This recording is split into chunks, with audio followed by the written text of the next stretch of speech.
Hello guys, welcome back. हमने जितने भी कम्युनिटी पोस्ट में क्वेश्चन डाले थे उन सभी का सोल्यूशन आज हम यहाँ पे प्रोवाइड कर रहे हैं। आप लास्ट तक देखिए, बहुत आनंद आएगा और आपके एडवांस पास है उसके लिए हम थोड़ा सा प्रयास भी कर रहे हैं। Like which of the following है सेम डायमेंशन। यहाँ पे पहले वर्क है, दूसरा इम्पल्स है। तो वर्क क्या होता है भाई? वर्क होता है F.ds और फोर्स क्या होता है? फोर्स बराबर होता है मास इंटू एक्सेलरेशन और मास का होता है m। एक्सेलरेशन क्या होता है? मीटर पर सेकेंड स्क्वायर यानी L/T−2। तो ये फोर्स का हो गया। और डिस्प्लेसमेंट का क्या होता है? L होता है। तो वर्क का क्या हो जाएगा? M/L/T−2 और अगेन L। तो यहाँ पे M/L²T−2 हो जाएगा। तो ये वर्क का हो गया, है ना। अब इम्पल्स का देखते हैं क्या, अगर सेम आ जाएगा तो ए नंबर ऑप्शन मार देंगे। इम्पल्स क्या होता है? Change in momentum. Change in momentum हो या फिर डिवाइड, तो वही होगा जो मोमेंटम का है वही होगा। मोमेंटम क्या होता है? डेल्टा एम भी। ये होगा इम्पल्स का हो गया। तो एम भी, एम का एम होगा और L/T−1, क्योंकि स्पीड जो होता है वो मीटर पर सेकेंड होता है ना। तो ML/T−2 और यहाँ पे ML/T−2। तो ये यहाँ पे सेम नहीं आया। चलिए बी नंबर वाला ऑप्शन देखते हैं। एप्सिलॉन नॉट और म्यू नॉट बहुत कॉमन होता है, हर एक बार पूछ लिया जाता है। एप्सिलॉन नॉट होता है, सबसे पहले गॉस लॉ लगाते हैं। कोई भी फार्मूला से लगा सकते हो आप, फोर्स के फार्मूला से, इलेक्ट्रिक फील्ड के फार्मूला से, कहीं से भी, लेकिन हम गॉस फार्मूला से लगाते हैं। गॉस फार्मूला में क्या कहता है? Electric field dot area vector बराबर charge enclosed upon epsilon naught. ठीक है। तो यहाँ से आप एप्सिलॉन नॉट को निकाल लो, E into area upon charge, यही होगा ना। डायमेंशन निकाल रहे हैं अपन, एग्जैक्ट यहाँ पे डी पे नहीं जाएंगे। और इलेक्ट्रिक फील्ड क्या होता है? Force upon charge. फोर्स को चार्ज से डिवाइड करते हैं, इलेक्ट्रिक फील्ड आता है इंटू एरिया अपॉन क्यू। तो क्या होगा? Force into area upon Q square. और फोर्स का भी निकाले हैं ना, ML/T−2। तो ML/T−2 और एरिया क्या होता है? L² और क्यू क्या होता है? I/T। तो फाइनली जो अपना एप्सिलॉन नॉट है वो क्या आ जाएगा? ML³ T−3 I−1, है ना। ये ऊपर चला जाएगा, यहाँ पे -1 हो जाएगा, ये यहाँ चला जाएगा -3 हो जाएगा, है ना। अब देखते हैं म्यू नॉट। म्यू नॉट के लिए क्या एम्पियर लॉ लगाते हैं। एम्पियर लॉ में क्या कहते हैं? B.dA बराबर आई इनक्लोज अपॉन म्यू नॉट। तो म्यू नॉट क्या हो जाएगा? B into L upon I. ठीक है। और देखो मैग्नेटिक फील्ड का कैसे निकालते हैं, ये थोड़ा सा निकालने में मुश्किल होता है। अब हम एग्जैक्ट आपको निकाल के दिखा देते हैं। जो फोर्स होता है ना वो क्या होता है? QVB। तो B का यहाँ पे निकाल लीजिए, तो फोर्स अपॉन QV हो जाएगा। ठीक है। तो मैग्नेटिक फील्ड क्या होता है? ML/T−2, Q बराबर IT और ये V का क्या होगा? L/T−1। समझे ना। Q बराबर IT और V बराबर मीटर पर सेकेंड होता है ना। तो मैग्नेटिक फील्ड हो जाएगा M, L से L कट गया और T−3 और I−1। ये हो गया किसका? ये मैग्नेटिक फील्ड का हो गया। तो म्यू नॉट का आसानी से निकल जाएगा। M/T−3 I−1 और यहाँ पे L आ जाएगा 1 अपॉन I, है ना। तो फाइनली क्या आ रहा है? ML/T−3 और I−2। क्या ये दोनों सेम है? सेम तो दिख नहीं रहा है, तो बी नंबर ऑप्शन भी नहीं होगा। अब सी को चेक करते हैं। एनर्जी, है ना। एनर्जी में हम काइनेटिक एनर्जी का फॉर्मूला लेते हैं। क्या होता है? ½ mv²। ये जो क्या है? एक क्वांटिटी है जो कि फिक्स है, कांस्टेंट है, इसको छोड़ देते हैं, है ना। तो यहाँ पे क्या हो जाएगा? ML/T−1 का स्क्वायर, क्योंकि स्पीड क्या होता है? मीटर पर सेकेंड होता है ना, तो मीटर पर सेकेंड, है ना। तो ML²T−2 आ गया। दूसरा क्या है? टॉर्क। टॉर्क क्या होता है भाई? R×F होता है ना, ये वेक्टर। तो R का बेसिकली आप L ले लीजिए और फोर्स पे क्या होता है? ML/T−2। तो यहाँ से आ जाएगा ML²T−2, है ना। देखिए दोनों सेम आ गया है ना। तो ये सी नंबर ऑप्शन करेक्ट है। चौथा भी अपन देख लेते हैं। एक यंग्स मॉडुलस आ गया, तो टॉर्क का निकाल ही चुके हैं अपन, यंग्स मॉडुलस निकाल लेते हैं, है ना। तो क्या होता है? फोर्स पर यूनिट एरिया बराबर Young's modulus into delta L/L, ये होता है ना। ये तो डायमेंशन लेस है, तो फोर्स पर यूनिट एरिया का जो होगा वही यंग्स मॉडुलस का होगा। और फोर्स का होता है ML/T−2 और एरिया का होता है L²। तो यहाँ हो गए ML/1 T−2। क्या ये दोनों सेम है? तो सेम नहीं है, तो ये भी ऑप्शन नहीं हुआ। सी नंबर अपना सही है। तो दोस्तों कैसा लगा आपको पहला क्वेश्चन यूनिट डायमेंशन पे बेसिस? ये यहाँ पे एटॉमिक स्ट्रक्चर का क्वेश्चन है और यहाँ पे थर्मोडायनामिक्स में ये आने का चांसेस है। हम इसको शुरू करते हैं। According to Bohr atomic model which is not true, energy directly proportional to Z square by N square, ये टाइम पीरियड है, ये एंगुलर मोमेंटम है और ये फ्रीक्वेंसी है। हम एक एक को डेरिवेशन के साथ देखते हैं। देखिए मान लीजिए कि ये कोई सर्कल है, इस पर एक इलेक्ट्रॉन है जो कि घूम रहा है v स्पीड से, और यहाँ पे एक न्यूक्लियस है जिसका चार्ज है z इंटू ई और r डिस्टेंस पे है। सबसे पहले यहाँ पे क्या लगेगा, दो चीज़ लगना है, एक लगेगा सेंट्रीफ्यूगल फोर्स और दूसरा लगेगा क्वांटाइजेशन ऑफ एंगुलर मोमेंटम। तो जो सेंट्रीफ्यूगल फोर्स होता है आपने पढ़ा होगा सर्कुलर मोशन में, mv स्क्वायर बाय आर बराबर सबसे पहले k Q1 Q2, Q1 क्या है जेड ई है, Q2 क्या है ई है, अपॉन आर स्क्वायर बराबर mv स्क्वायर बाय आर। ठीक है, यहाँ से एक आर से एक आर कैंसिल कर देते हैं, आर को v के टर्म्स में निकाल लेते हैं। ठीक है, तो आर बराबर क्या हो जाएगा mv स्क्वायर अपॉन, सॉरी ये तो गड़बड़ हो गया, ये इधर आएगा ना, ये यहाँ पे आर है, इस आर को इधर ले आइए, तो बेसिकली आर बराबर क्या होगा k Z E square upon M V square हो गया। और ये तो पहला हो गया ना, और दूसरा क्या जानते हैं अपन, क्वांटाइजेशन ऑफ एंगुलर मोमेंटम है ना, एल बराबर क्या होता है एम वी आर, और यही होता है एन एच अपॉन 2 पाई है ना, ये कांस्टेंट होता है। एंगुलर मोमेंटम क्वांटाइज्ड होता है जब किसी ऑर्बिट में कोई इलेक्ट्रॉन रिवॉल्व करते रहती है, तो उस केस में अब ये आर को यहाँ पे डाल देना है। ठीक है, तो वेलोसिटी आ जाएंगे है ना, तो देखो m into V into R के जगह पे डाल दीजिए k Z E square upon M V square बराबर एन एच अपॉन 2 पाई। ठीक है, अब देखिए एक v से एक v को कट कर दीजिए, तो अपन को क्या निकालना है फाइनली, यहाँ पे v निकालना है। इस v को उधर लेके चले जाइए है ना, तो मान लीजिए इस v को उधर लेके चले गए तो क्या हो गया, m से m भी कैंसिल हो जाएगा, तो यहाँ पे k Z E square into 2 पाई, ये इधर आ गया, ये नीचे आ जाएगा अपॉन एन एच हो गया ये भी। अब थोड़ा सा इसको अच्छे से लिख लेते हैं वेलोसिटी को, ये काम में आएगा, ये चीज़ को करने बस इसका रेशियो लेना। हम डेरिवेशन कर रहे हैं क्योंकि एडवांस में आपको डेरिवेशन आना चाहिए। आपका कोई कांस्टेंट भी पूछ लेता है, जैसे आप पूछ लेगा डैश पाई तो आप बोलोगे 2 पाई है ना, तो भी का वैल्यू क्या आ गया 2 पाई के जेड ई स्क्वायर, 2 पाई के ई स्क्वायर जेड, ये जेड इंपॉर्टेंट है इसको नोट करना, अपॉन एच यहाँ पे एन। तो वेलोसिटी बराबर आ गया क्या, वेलोसिटी बराबर आ गया वी नॉट, ये कांस्टेंट है, और जेड बाई एन है ना।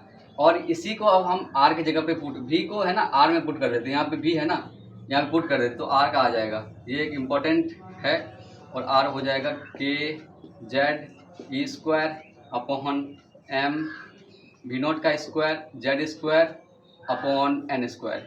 ठीक है, ये दो का खेल है, सारा आसानी है, आप रेशियो लेके निकाल सकते हो। तो यहाँ पे हो जाएगा के ई स्क्वायर जेड, इसी को इधर कर दिया हमने, और ये एन स्क्वायर को नीचे ले आइए, तो एन स्क्वायर ऊपर आ गया ना, अपॉन जेड स्क्वायर यहाँ पे है ही, और साथ ही यहाँ पे एम वी नॉट का स्क्वायर। ठीक है, तो एक जेड से एक जेड कैंसिल हो गया, तो आर, ये सब पूरा एक कांस्टेंट है। ठीक है, आर बराबर आर नॉट लिख लो और एन स्क्वायर बाय जेड। अब हम पूरे को मिटा के इस दो जो इम्पोर्टेंट फार्मूला आया है, ये दोनों में काम में आएगा हमको रेशियो लेने में। अब देखिए यहाँ पे एनर्जी है ना, एनर्जी क्या होता है, बेसिकली एक कोई फॉर्मूला याद करिए एनर्जी का, बहुत सारे होते हैं, like half M V square, या फिर वर्क डन से भी निकाल सकते हो, तो हम हाफ एम वी स्क्वायर लेते हैं। एनर्जी बराबर क्या होता है हाफ एम वी स्क्वायर। ठीक है, तो यहाँ पे एम है भी है, ये दोनों कांस्टेंट है ना, रेशियो लेना है ना, तो यहाँ पे वी स्क्वायर कर दीजिए, और वी स्क्वायर ये है ना, तो इसका स्क्वायर करोगे तो क्या आएगा, बेसिकली आपका एनर्जी आ जाएगा directly proportional to Z square by N square, और सारे तो कांस्टेंट ही रहेंगे, कुछ भी है आप मल्टीप्लाई करके निकाल लेना, Z square by N square, तो यहाँ पे क्या है Z square by N square, तो सही है ना। और टाइम पीरियड देखते हैं, टाइम पीरियड क्या होता है भाई, टाइम पीरियड होता है 2 पाई आर अपॉन वी। जब कोई पूरा चक्कर लगाता है तो इसका टाइम पीरियड क्या होता है, पूरा जो सरकमफेरेंस कितना इसने ट्रेवल किया डिस्टेंस अपॉन स्पीड क्या है उसका, तो यहाँ पे आर अपॉन वी निकालना है। आर क्या है, R is N square by Z, और वी क्या है जेड बाय एन, तो N square by Z upon Z by N, तो एन को ऊपर ले जाइए क्या होगा N cube upon Z square है ना, वही है यहाँ पे 2 था। ठीक है, तो ये रेशियो ये हो गया। अब एंगुलर मोमेंटम को देखते हैं, एल बराबर क्या होता है, एल बराबर होता है एम वी आर, तो एम कांस्टेंट ही है ना, मास कुछ भी इलेक्ट्रॉन का कांस्टेंट ही होता है, 10⁻³ के क्लोज होता है, v इंटू आर करते हैं यहाँ पे, तो v का क्या करते हैं, v का जेड बाय एन है, जेड बाय एन मल्टीप्लाई कर देना है एन स्क्वायर बाय जेड को, ठीक है। तो जेड से जेड कैंसिल हो गया, एन से एन भी कैंसिल हो गया, तो डायरेक्टली प्रोपोर्शनल फैन आ गया। सभी सही आ रहे हैं मेरे को, मतलब हमने शायद ऑप्शन देख के इसको गलत यहाँ पे मार्क कर दिया, बट एक ही कोई सही होगा। आप ये डिस्क्रिप्टिव में हम बता रहे हैं क्योंकि एडवांस के एग्जाम के लिए आपके लिए बेनिफिशियल हो सकता है। अब देखिए फ्रीक्वेंसी क्या होता है, फ्रीक्वेंसी होता है 1/t। तो टाइम पीरियड आपने निकाल रखा है यहाँ पे, इसी को उल्टा कर दीजिए, क्या होगा Z square by N cube, Z square by N cube, that's it. ये मल्टीपल करेक्ट हो गया अकॉर्डिंग टू मी। कैसा लगा ये मुझे कमेंट में जरूर बताना, कुछ सीखने को मिला क्या सच में। अगले क्वेश्चन की तरफ बढ़ते हैं। यहाँ पे बहुत अच्छा क्वेश्चन एक देखने को मिला मेरे को, electric field due to non conducting solid sphere inside and outside is directly proportional बउआ की तरह। और यहाँ पे आर डिस्टेंस पे जाइए, एक छोटा सा एरिया को कट कर लीजिए। गॉस लॉ क्या होता है, ये ध्यान दीजिएगा थोड़ा सा। गॉस लॉ, गॉस लॉ जो होता है वो होता है ई डॉट डी ए बराबर Q charge enclose by epsilon not. मतलब आप किसी डिस्टेंस पे जाइए, एक एरिया कट कर लीजिए, उसके अंदर क्या चार्ज है उसको लेके यहाँ पे कैलकुलेशन करिएगा, फाइनल आपका रिजल्ट आ जाएगा। तो अपन आर डिस्टेंस पे आए हैं, तो इलेक्ट्रिक फील्ड निकालना है अपने को। एरिया क्या होगा, ये आर डिस्टेंस पे क्या हो गया, एक बन गया होलो स्फीयर, और होलो स्फीयर का एरिया क्या होता है 4 पाई आर स्क्वायर। तो यहाँ पे डालते हैं 4 पाई आर स्क्वायर। और देखिए क्यू इनक्लोज, चार्ज कितना इनक्लोज है अलग से निकाल लेते हैं, यहाँ पे पुट कर देंगे। देखिए पूरे का चार्ज मान लीजिए रो है, चार्ज डेंसिटी रो है, तो चार्ज डेंसिटी मतलब चार्ज पर यूनिट वॉल्यूम, और इस वॉल्यूम के अंदर कितना चार्ज है इसके वॉल्यूम से मल्टीप्लाई कर देंगे, तो अपना टोटल चार्ज आ जाएगा रो इंटू 4/3 पाई आर क्यूब। ये क्या होगा, चार्ज आ जाएगा, है ना। तो क्यू इनक्लोज ये तो आसानी से हो गया, rho into 4/3 pi R cube upon epsilon naught. तो अब इलेक्ट्रिक फील्ड निकालते हैं, क्या होगा, ये 4 पाई आर स्क्वायर से 4 पाई आर स्क्वायर से कैंसिल करिए, 4 पाई आर, एक ही आर बचेगा, है ना। तो रो अपॉन रो आर, ये एक आर बचेगा ना, अपॉन 3 एप्सिलॉन नॉट। ये क्या हुआ, ये अंदर में है, और ये कांस्टेंट हो गया, यानी कि एक कांस्टेंट टाइम्स आर हो गया, डायरेक्टली प्रोपोर्शनल टू आर है। तो यहाँ पे आर दिख रहा है, यहाँ पे आर दिख रहा है। और दूसरे करते हैं इसके बाहर जाके, है ना। तो मान लीजिए यही एक सॉलिड स्फीयर है और इसके अंदर चार्ज भरे हुए हैं, एंड यहाँ पे आर डिस्टेंस इसके बाहर आ जाते हैं, ठीक है। अगेन गॉस थ्योरम लगाते हैं, ई डॉट डी ए, ई मतलब इलेक्ट्रिक फील्ड, एरिया मतलब निकालते हैं, क्या होगा 4 पाई आर स्क्वायर, ये पूरे का एरिया बाहर वाले का, बराबर क्यू इनक्लोज, क्यू इनक्लोज कितना होगा, यही होगा ना basically rho into 4/3 pi R cube, क्योंकि इसी आर वाले के अंदर ही चार्ज है ना, बाहर में तो कोई चार्ज है नहीं, है ना। तो बेसिकली आगे बढ़ते हैं, 4 pi R square, 4 pi R, sorry ये तो कटेगा नहीं भाई, ये कर दिया। तो यहाँ से इलेक्ट्रिक फील्ड निकलता है क्या, rho R cube upon 3 R square, यानी इलेक्ट्रिक फील्ड बराबर हो गया rho R cube upon 3 into 1/r square, ठीक है।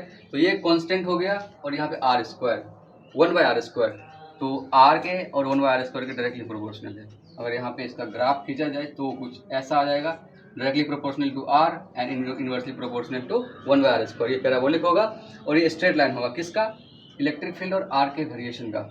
यहाँ पे moment of inertia of uniform solid sphere to hollow sphere का रेशियो पूछ रहा है ना।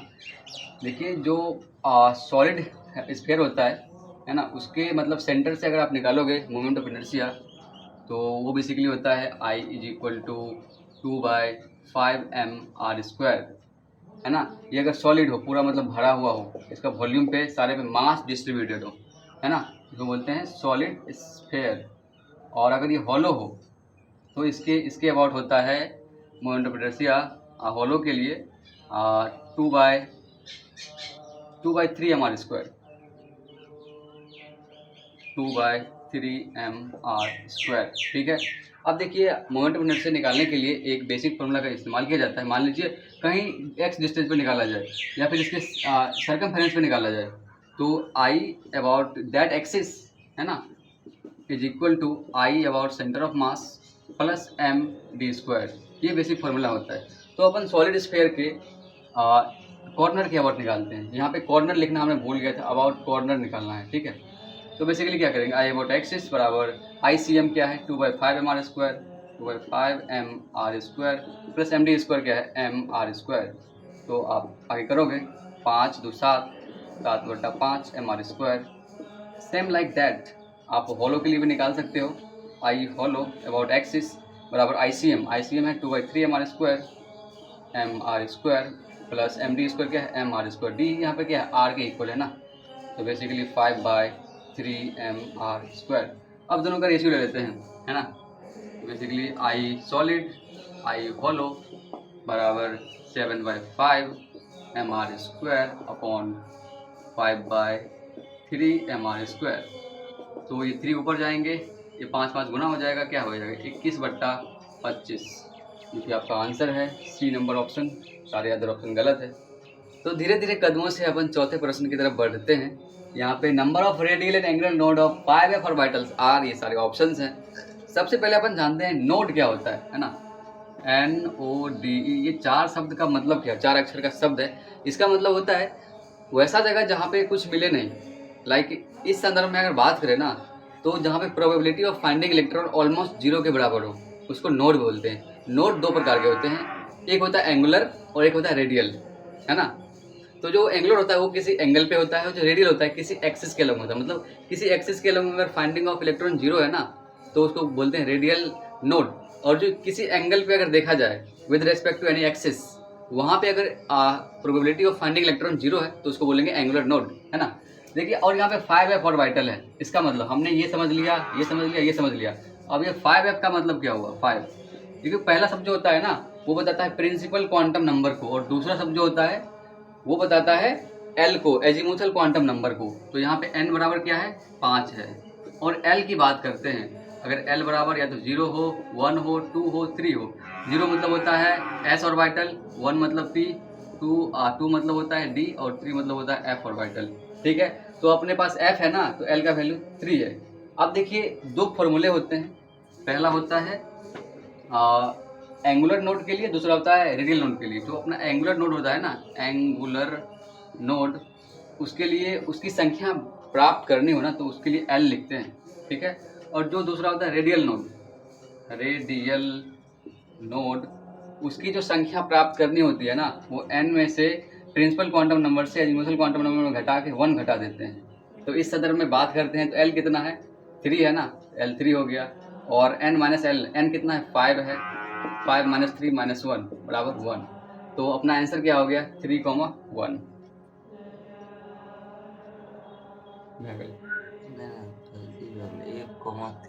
1,3। तो यहाँ देखिए रेडियल और अच्छा, अरे नहीं यहाँ पे देखिए पर्दा है वो करेज।